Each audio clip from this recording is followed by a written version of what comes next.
Hey guys, Izzy and MJ from Endless RVing. So we get this question a lot, and it's when are you guys going to go full time? Well, in this video, we're going to share with you why we will never full-time RV. This video is sponsored by Olight. So if you want a pretty awesome flashlight or any kind of light, gun light, EDC light, camping light, look no further than Olight. We've been using Olight now for close to a year. There's actually the Warrior Mini, which I use at work regularly. This is an awesome light. 5-year warranty. They are running their flash sale now, so you can get a couple of different lights at a really good price. For example, they have the Baton 3. It's the first light that has a wireless charger, so you can just charge it remotely. This is on sale for, I think, 48 bucks or $48 and some change. If this is too much, 1200 lumens, by the way, if this is too much, the 3T EOS, this is on sale for 22 bucks, and this is 180 lumen. Either way, they have a light for whatever you need. Check out their flash sale, March 18th through March 19th. Many things on their website are gonna be on sale. Go pick yourself up a really high quality light.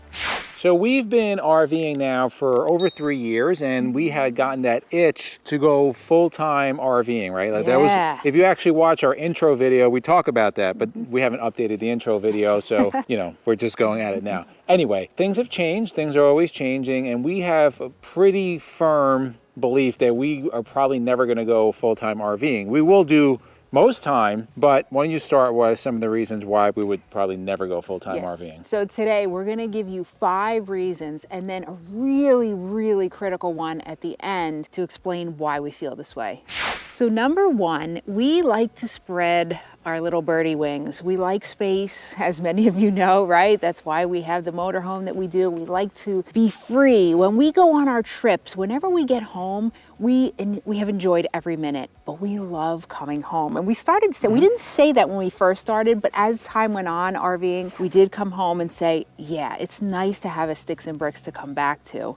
Okay, the second reason is wealth, right? If you want to build wealth, one of the biggest ways most people do it is to have real asset, and real estate is a real asset. Now, through the price of motorhomes these days, they're actually obscene. They're really obscene. You're losing money many times. Yeah, so you get a motorhome, new or used, you know, they're several $100,000 even for a gasser, and it's not an asset. Like, the thing depreciates and it's worthless in 5 years. When you buy a home, for the most part, if you hold on to it long enough, it increases value. You have equity in it. It is one of the ways to become wealthy, right?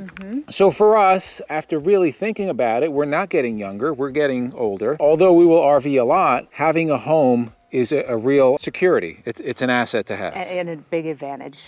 So number 3 is going to be, it's a place for family to gather. We like that, all right? So holidays and things like that. I mean, how many people you're really going to be fitting on your RV? I'm sure some people do it, but for us, I like to decorate and do the whole holiday thing, or, I mean, anytime during the year where you want to have these family gatherings. I think it's really important to us to be able to have people to our home and they can stay there and have plenty of room to do all this. Right, kids, grandkids, siblings, you know, stuff like that. Yeah. It's just a place, you know, we plan on relocating somewhere warmer, so people will probably want to come visit us, especially if they stay up in the New Jersey area, they're going to want to escape. So we'll be the vacation spot. Of course. So, but right, also with Jason too, when he grows and he has his own kids, it'll be wonderful to have the grandkids. Oh my God, I can't even think of his grandma. But yeah, definitely a perk.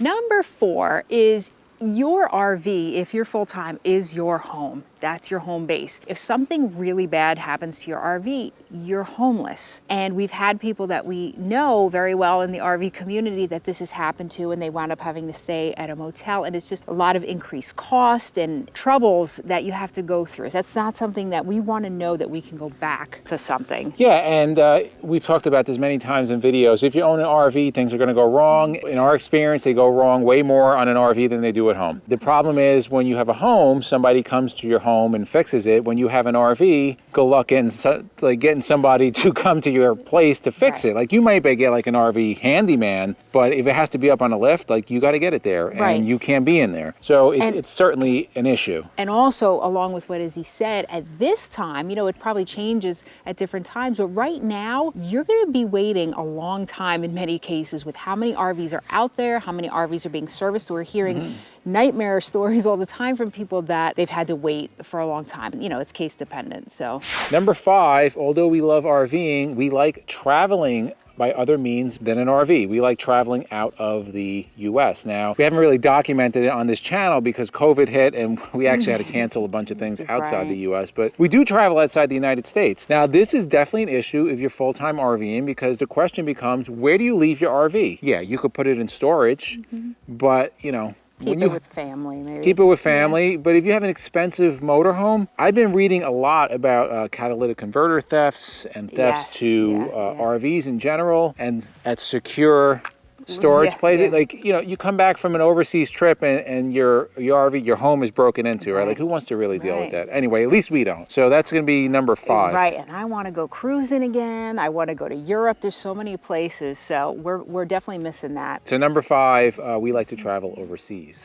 And the last one is the most important, and we have experienced this firsthand lately, is medical. God forbid something really bad happens with your health or things like that. It's way more appealing to me to have a home to stay in. With my recent hospital scare and my health and everything, I can't even imagine dealing with that on an RV. I mean, it's doable and we would have done it, but I think it would be much more challenging than having a home and having the space and having the big bed and the room to care for yourself. Well, think about how difficult if we were in a motorhome, right? Just not even the hospital stay, but the doctor's visits, right? Like, how would we do that in a motorhome? I don't know. I'm sure it gets done. People do it. Yeah.